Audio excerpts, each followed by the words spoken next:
नवाब शाह से district reporter Mohammad Azam भट्टी की news. Chemist and drug association के सदर दीदार हुसैन रिंद ने प्रेस क्लब नवाब शाह में हंगामी प्रेस कॉन्फ्रेंस करते हुए कहा है कि सुपर मेडिकल स्टोर पर होने वाली बड़ी डकैती के केस में पुलिस ने अहम कामयाबी हासिल कर ली है। एसएसपी शब्बीर अहमद सेठार की खुसूसी हिदायत पर पुलिस ने बरवक्त जुर्रतमंदाना कार्रवाई करते हुए 3 खतरनाक मुलजिमान को गिरफ्तार कर लिया और पुलिस ने बरवक्त जुर्रतमंदाना कार्रवाई करते हुए उनके कब्जे से 25 लाख रुपए की मरकती रकम बरामद की। दीदार हुसैन रिंद ने कहा कि हम एसएसपी शब्बीर अहमद सेठार और उनकी पूरी टीम को खराज तहसीन पेश करते हैं कि उन्होंने केमिस्ट कम्युनिटी की आवाज़ को सुना और बर वक्त एक्शन लिया, जिससे कारोबारी हलकों में एतमाद बहाल हुआ है।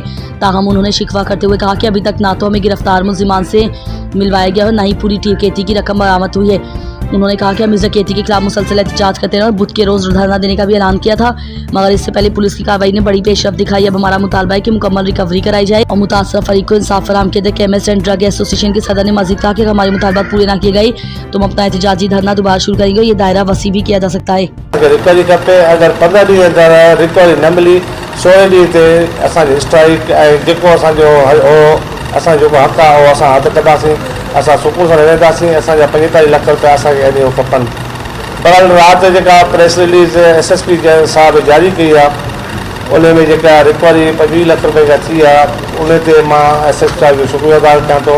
मुंहिंजी महिनत खे जेके 25 लाख असांखे मिलिया आहिनि, जेके मुजरिम शौक़िया आहिनि, उन लाइ मां एसएसपी साहब जो शुक्रियादार कयां थो।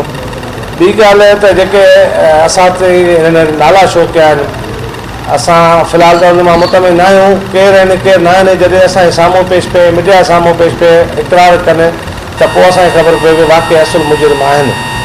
फ़िलहाल जेके उन शौक़िया आहिनि त बाबा सहूलियतगार असां उनखे पकड़िया आहिनि।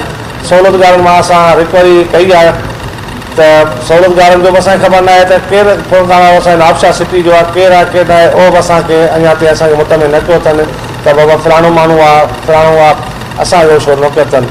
पर इन प्रेस कॉन्फ्रेंस ज़रिए मां एसएसपी साहब के या आला हुकाम के मां दोबारा ॾियां थो त बाबा 15 ॾींहं असां तव्हांखे ॾियूं था।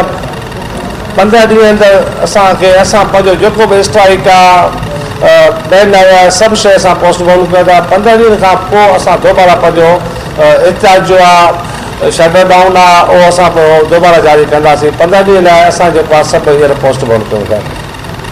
सरो अरबा ॾींहं असांजो स्ट्राइक जो ऐलान हिन अरबा ते, ठीकु आहे न। अॼु असांजो ऑलरेडी पहिरियों ई प्रेस कॉन्फ्रेंस रखियलु हुयो ऐं अरबा ॾींहं असांजो स्ट्राइक ते वञण जो ऐलान।